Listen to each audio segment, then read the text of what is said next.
Hi,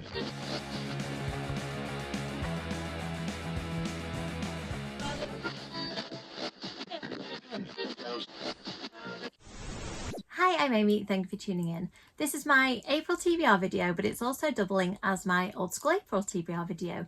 If you don't know what Old School April is, it is a readathon run by the lovely Kelsey from Slime and Slashes, who, can I just say, is an awesome YouTuber who you should follow if you're interested in nostalgia, 80s and 90s fiction, horror, and Kelsey reads loads of different genres, so basically, if you read, go and subscribe.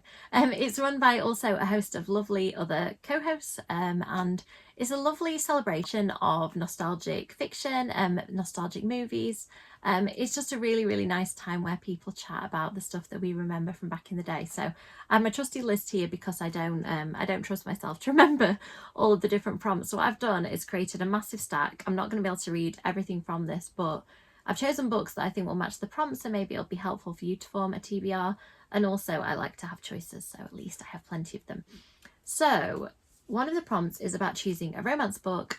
So my Vampire Plus One has been on my TBR for absolutely ages. It is the follow-up to my Vampire Roommate, but I think it's not connected in terms of storyline or anything. It's just the same author.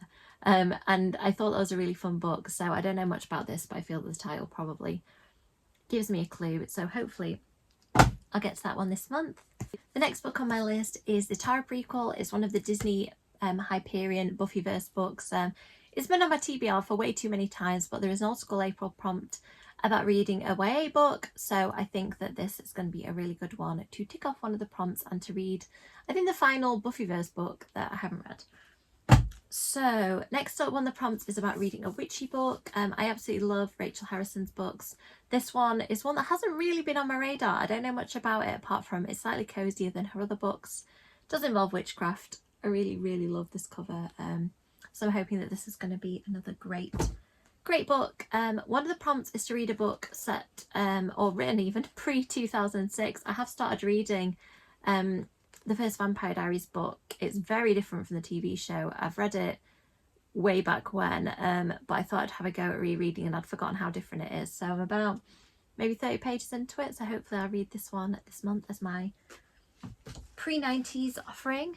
Next, there were prompts about reading a book that may give you nightmares. There's also a prompt about books that have an animal protagonist, and I think that this, and about set in nature. So I've started listening to the Audible of this, and there's quite a few scenes out in nature, in the gardens, in the woods, by a lake. So I think that this will be a good choice. I've had it on my TBR for ages. I really enjoyed Looking Glass Sound by Catriona Ward. I've been told that this one is pretty wild, so I'm looking forward to giving it a go and hopefully scaring myself a little bit too. I don't know much about this book, but I love the title, I love the cover, and I've not come across this author, so I think that this is potentially one of the nightmare fuel books that could hopefully really scare me. I'm not sure if it matches any of the prompts yet because I don't really want to know. Oh, I think there's a prompt about having an animal on the cover, so yay, that one should match that prompt as well. Next, there's a prompt about reading I think it's just said the words nightmare fuel, this book's actually called that. There's a prompt about reading a non-fiction book, this one being about the science of horror films, what scares us. Again, it's been on my TBR load, so I'd love to get to it, but who knows at this point. One of the prompts is to read a book by an author from a diverse background, so I chose this one. And also the same prompt talked about having characters from a diverse background as well. So I think this one is going to fit the bill nicely. I've seen it on loads of people's TBRs and wrap-ups and heard lots of people talking really highly of it. I think it might be a haunted house book. I'm not going to read the blurb just because I want to go in surprise. I can't remember if I've read it in the past. Next up, again, a book that's been on my TBR. You're probably thinking, what are you doing? If you've watched my previous TBRs, this must have been on at least 5 of them. I just keep not getting to it. It's long, but there is a prompt about reading a long book, so maybe I'll be brave and get to it. I mean, also look, long and beautiful sprayed edges.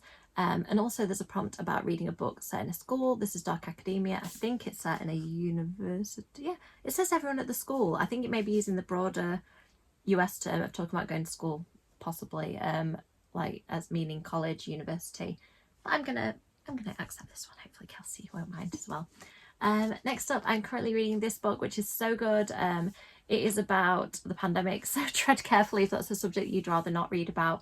I wasn't sure how to feel about that, but actually I'm really, really enjoying the fact that it's kind of reminding me of that time, but from a completely different angle. It's about a young Chinese girl who's suffering a lot of abuse because People are saying that Chinese people are to blame for the pandemic and calling her Bat Eater, hence the title.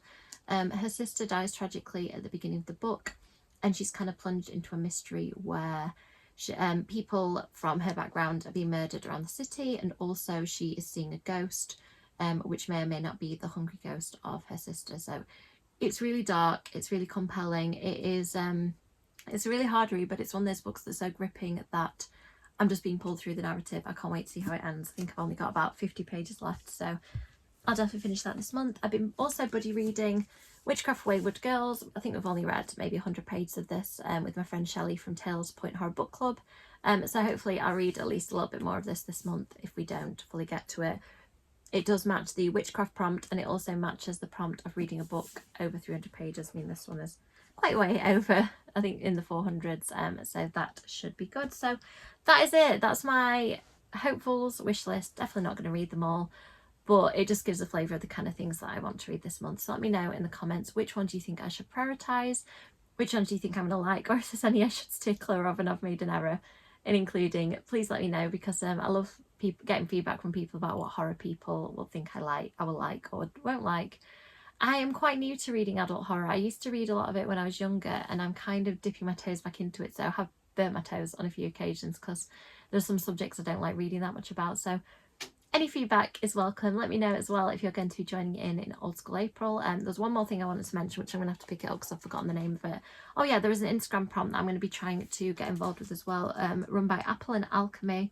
And basically they run something called Sad Sick April, which ties in with Old School April, where you can do photo prompts on Instagram as well, and earn extra points for your team. I've joined the Scooby's team for Old School April, and what you can do if you want to is you can fill in the books and movies as you're reading and watching, and then you can earn points for your team, and at the end you get to find out which team has won. I'm checking, I think that is everything I wanted to say. So thanks so much for watching. As always, likes and subscribes are really appreciated, and I'll see you in the next video. Bye.